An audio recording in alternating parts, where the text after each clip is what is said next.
Mga sir, bali magpalit lang ako ng tong terminal. Ito lang tong terminal ng battery. Dalawa, positive at saka negative. Kasi mga sir ito dahil sa kalumaan na rin siguro, parang lumuluwag na siya.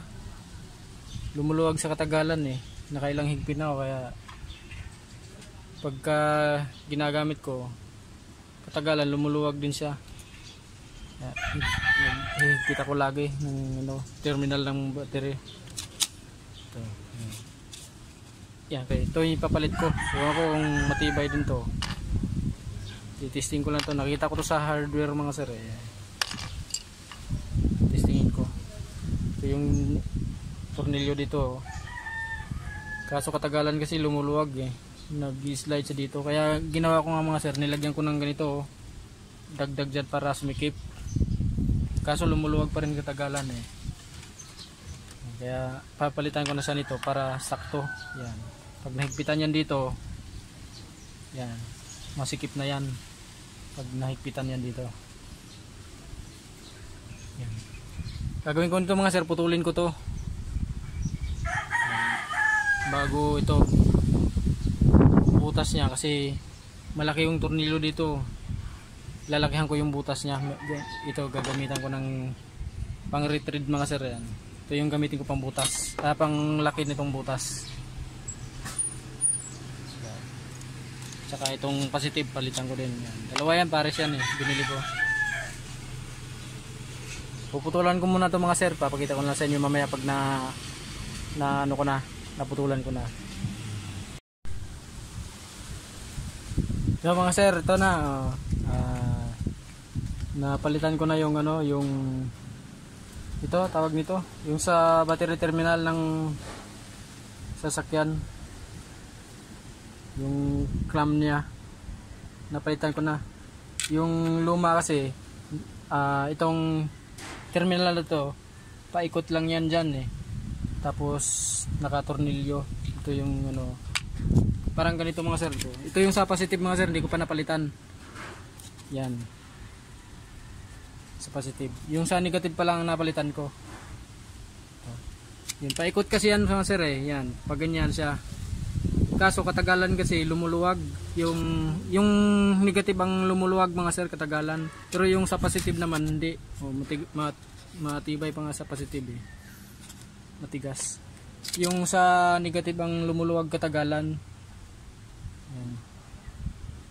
Kaya ito nilagyan ko pa nga ng ng doble para mas sisikip pa. Kaso katagalan talaga lumuluwag, kaya ginawa ko, pinilitan ko na ng ganito. Ganito kasi yung dati. Yan. Ito yung positive, ito yung negative.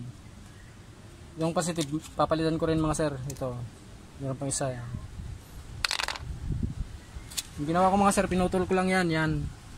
Pinutulan ko lang yan dyan. Yan. Ito na siya Yan, nagkaganyan na siya. Yan. Ito yung pinutol ko mga sir Yan. Kailangan kasi mga sir laging mahigpit yung terminal ng battery, kasi isa rin sa dahilan mga sir kaya nalulubat yung battery natin, yung hindi natin napapansin na lumuluwag pala yung mga terminal ng battery. Yan, kaya hindi siya gaano nagcha-charge mga sir. Kaya magugulat ka na lang, biglang namamatay sa biyahe. Lalo kung madalas ka nag-aircon yan. Lalo sa gabi, mabilis maglubat mga sir kapag maluwag yung yung terminal ng battery. Kasi gagamit ka ng ilaw, may aircon. Yan. Kaya akala mo sira yung battery, akala mo palitin na, yung pala maluwag lang yung terminal mga sir. Hindi siya ganoon nakapag-charge. Yan, ganun yun mga sir. Importante rin na sinicheck lagi yung mga terminal ng ating battery. Kung mahigpit pa ba o baka lumuwag. Yan. Ako kagalian ko kasi mga sir, sinicheck ko lagi bago ako nabiyahe. Sinicheck ko yan, yung lahat, yung mga nandyan sa engine bay na kailangan i-check. Radiator, bago bumiyahe, i-check yan, langis. Yan. Baka may mga tulot, may mga leak dyan, yung mga vacuum hose. Kailangan i-check mga sir bago bumiyahe para walang aberya. Ito mga sir, papalitan ko rin tong sa negative. Ayos na yung sa positive pala. Yung sa negative ayos na, napalitan ko na. Ganun ulit ang gagawin ko mga sir, puputulin ko rito. Yan, para dito ko na siya ikakabit sa tornilyo, nakaganyan sa mga sir. Yan. Importante mga sir na mahigpit yung mga terminal sa ating mga battery. Yan, minsan nakala nyo may problema na sa battery mga sir kasi minsan mararanasan nyo hard start. Yung pala maluwag lang pala ang terminal ng mga battery. Yan, kahit alin dyan, pag may lumuwag dyan, yan, sigurado magkakaroon ka ng problema mga sir sa biyahe. Pag ini-start mo, hard start, yun, maluwag lang pala, kala nyo palitin na yung battery. Papalitan ko muna ito mga sir. Yan mga sir, ito tinanggal ko yung positive terminal naman ang papalitan ko ng ito, yung clip.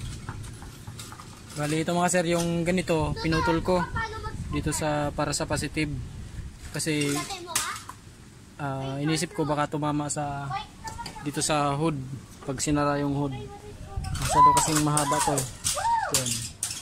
Kaya pinutol ko. Yan, grinder ko mga sir. Ganito na itsura niya. Yung sa positive. Sa negative hindi ko na pinutol. Ayos lang yan. Kahit sa side yun sa hood, walang problema yan kasi negative naman yan eh. Itong positive ang may problema pagka sa side sa hood. Yan. Kaya nilagyan ko rin ng ganito mga sir yung plastic cover dito sa positive terminal para hindi sa side sa hood. Ito, mga sir puputulan ko muna ito mga sir. Ito. Yan, katulad nung ginawa ko dito. Para maisalpa ko rin dito sa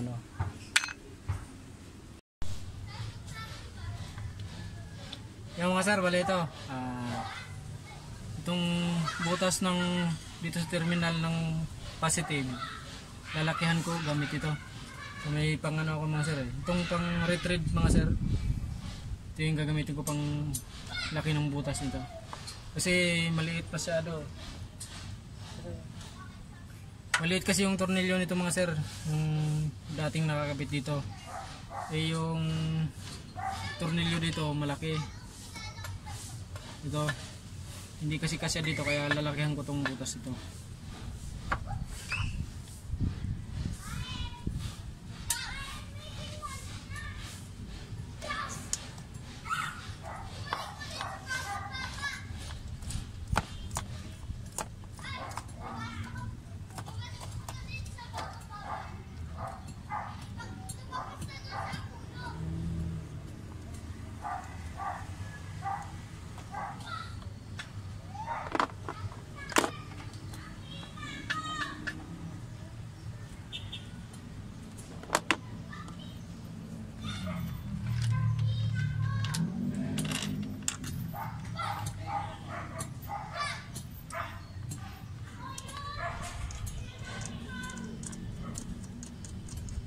Yan, ayos na mga sir, kasya na. Yan. Tapos puputulin ko yan dito mga sir. Yan.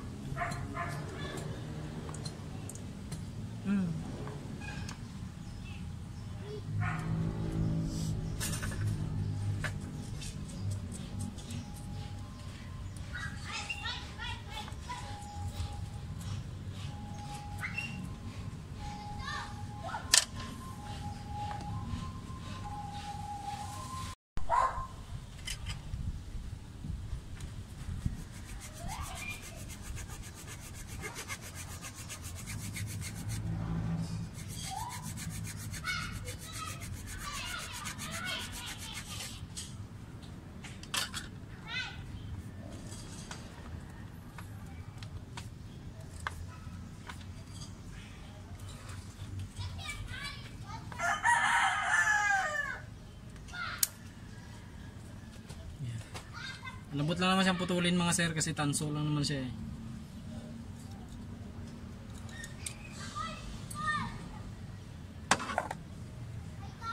Ito mga sir, putulin ko rin kasi ipang-doble ko siya dito. Ayan, para mas maganda yung contact.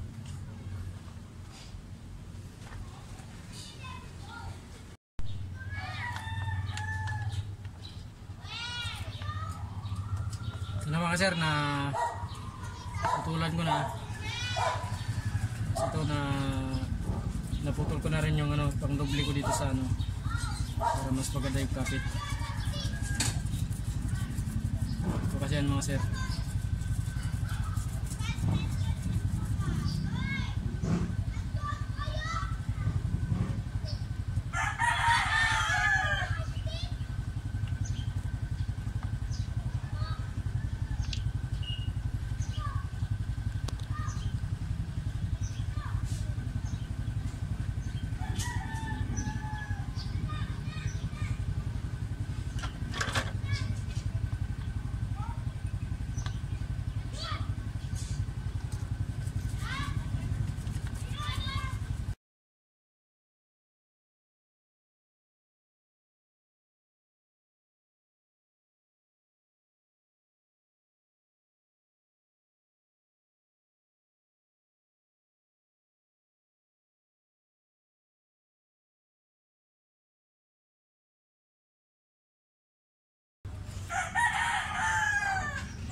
Kaya na. Sigit na rin. Dalawang beses ka lang hindi bumoto ngayon eh.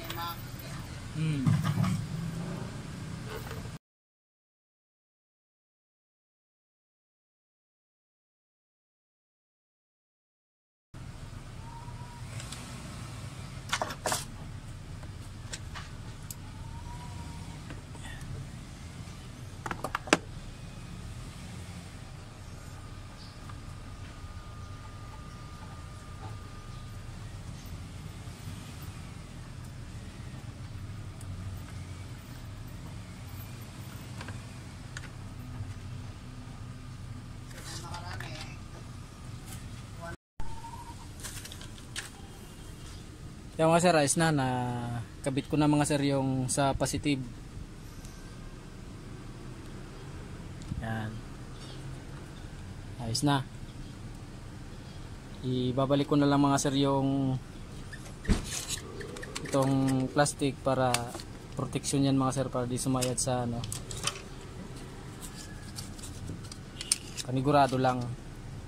Pero nung nabili ko naman to mga sir, wala nakalagay na plastic dito. Hindi naman siya nasayad eh sa hood. Panigurado lang, nilagyan ko na rin. Lalagyan ko lang siya ulit. Ano lang mga sir, madali lang naman maglagay ng ano eh, ng kailangan mga sir, i-check nyo rin yung mga terminal ng battery. Kasi malaking bagay din yung mag-check mga sir. Iwas sa aberya sa daan. Bigla na lang kayong tumirik. Akala nyo sira battery, akala nyo sira alternator. Yung pala, hindi nyo lang nahigpitan yung terminal ng mga terminal ng battery mga sir. Yun lang mga sir, maraming salamat.